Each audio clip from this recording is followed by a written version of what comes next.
Bienvenidos a 5 minutos en la historia de la iglesia, un podcast de los ministerios Ligonier con Steve Nichols, donde viajamos en el tiempo para observar eventos, personajes y lugares que han dado forma a la historia del cristianismo.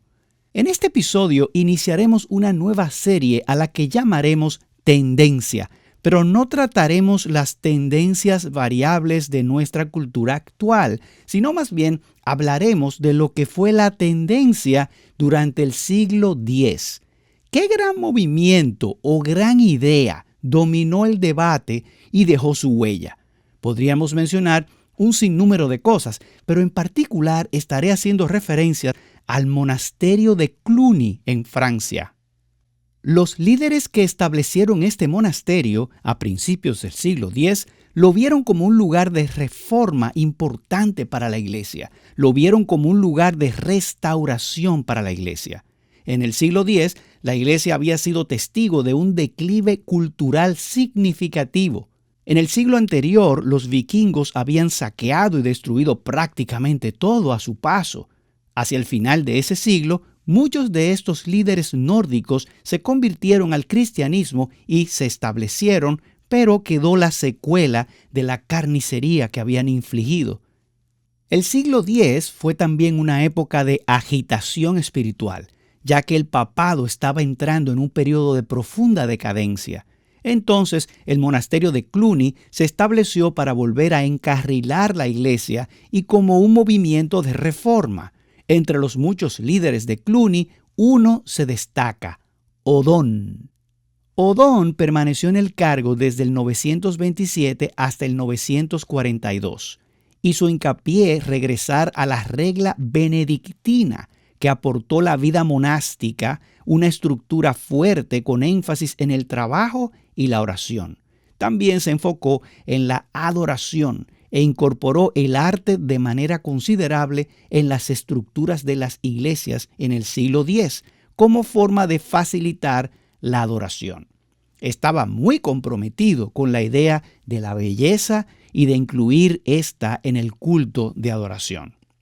La influencia del monasterio de Cluny se extendió por todo el país. Y durante los 2 siglos siguientes se establecieron 1000 casas monásticas que tuvieron su origen por el liderazgo de Cluny.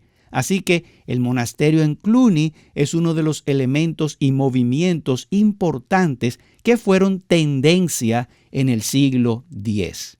También hay que destacar algunas menciones de honor. Una de ellas es el bautismo de Vladimir el Grande, el gran príncipe de Kiev, a finales del siglo X. Vladimir fue bautizado en el año 988. El cristianismo había llegado a Rusia a principios del siglo X, pero Vladimir era un devoto pagano con una historia pintoresca. Y como dice la historia, sus hermanos se dedicaron a matarse entre sí para poder tomar el trono. A raíz de todo esto, Vladimir huyó a Escandinavia, pero luego pudo regresar y asumió su rol como gran príncipe de Kiev desde el 980 hasta el 1015. Entonces, tuvo que decidirse por una religión. Envió a sus consejeros a evaluar las religiones del Islam y el judaísmo, pero se decidió por el cristianismo. Y esta decisión se debió en gran parte a lo que estaba sucediendo en Cluny y el énfasis en la belleza.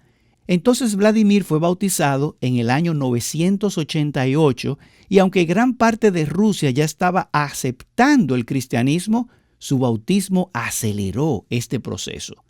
Una última mención de honor es el año 1000. La llegada del nuevo milenio difundió un gran sentimiento de pesimismo, ya que se daba por sentado que se acercaba el fin del mundo. Fue una época de intensa especulación apocalíptica. Así que estas son algunas de las tendencias que observamos en el siglo X. Soy Steve Nichols. Gracias por acompañarnos en 5 minutos en la historia de la iglesia. Para más información o para escuchar otros episodios, por favor visita 5minutosenlahistoriadelaglesia.com.